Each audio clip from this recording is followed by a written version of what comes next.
नाम है कंगना रनौत। कुछ लोग उन्हें बॉलीवुड की क्वीन कहते हैं, लेकिन इस वक्त वही क्वीन कानून के कटघरे में खड़ी हैं। बीजेपी सांसद और अभिनेत्री कंगना रनौत की मुश्किलें अब थमने का नाम नहीं ले रही हैं। मानहानि के एक पुराने मामले ने उन्हें एक बार फिर सुर्खियों के बीच ला खड़ा किया है।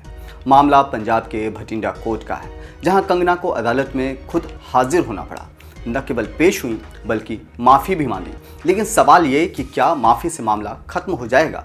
शायद नहीं, क्योंकि वादी का कहना है कि वो इस लड़ाई को अंत तक लड़ेंगी और कंगना को जेल भिजवाकर ही दम लेंगी। अदालत ने कंगना को जमानत ज़रूर दे दी है, मगर ये राहत अस्थायी लगती है, क्योंकि इस पूरे विवाद ने एक बार फिर एक नया सवाल खड़ा कर दिया है कि क्या सोशल मीडिया पर कही गई बात कोर्ट तक पहुंच सकती है। तो आज मुद्दे की बात में हम करेंगे उसी पर गहराई से चर्चा कि आखिर क्यों कंगना रनौत को माफ़ी मांगनी पड़ी। ये मानहानि केस आखिर है क्या? किस शख्स ने किया कंगना के खिलाफ केस और आगे इस मामले में क्या हो सकता है? तो जुड़े रहिए हमारे साथ, क्योंकि आज मुद्दे की बात में चर्चा सिर्फ कंगना रनौत की नहीं, बल्कि उस हद की होगी जहां अभिव्यक्ति की आज़ादी और जिम्मेदारी आपस में टकराती नजर आती हैं।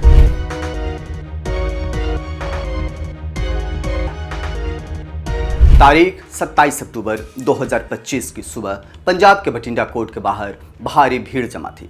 कैमरों के फ्लैश, माइक की आवाज़ें और बीच में सफ़ेद साड़ी में नजर आई कंगना रनौत। अदालत में करीब आधे घंटे की सुनवाई हुई, जहां कंगना ने अदालत के सामने अपने बयान में कहा, मुझे खेद है कि अगर मेरे किसी शब्द से किसी की भावनाएं आहत हुई हों। मैं हर माँ, हर किसान का आदर करती हूँ। लेकिन अदालत में पेशी और माफ़ी के बाद भी मामला खत्म नहीं हुआ।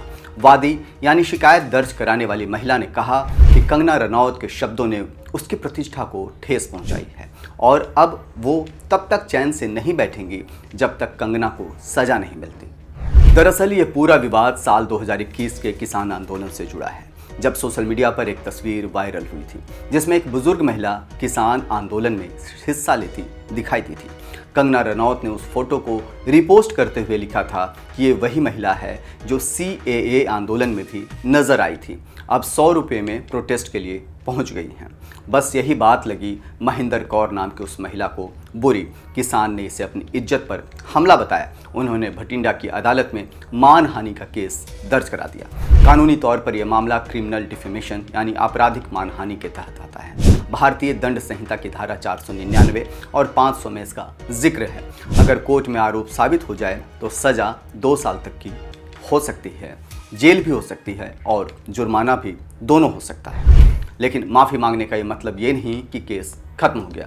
वादी चाहे तो सुनवाई जारी रख सकती है और अदालत को तय करना होगा कि क्या कंगना के शब्द जानबूझकर किसी की प्रतिष्ठा को ठेस पहुंचाने के इरादे से कहे गए थे या नहीं। कंगना रनौत सिर्फ एक्ट्रेस नहीं है, अब एक सांसद भी हैं और इसलिए हर बयान का राजनीतिक असर भी होता है। समर्थक कह रहे हैं कि ये फ्री स्पीच का मामला है, विरोधी कह रहे हैं कि सत्ता में बैठा व्यक्ति अगर गलत बोले तो जवाबदेही तय होनी चाहिए।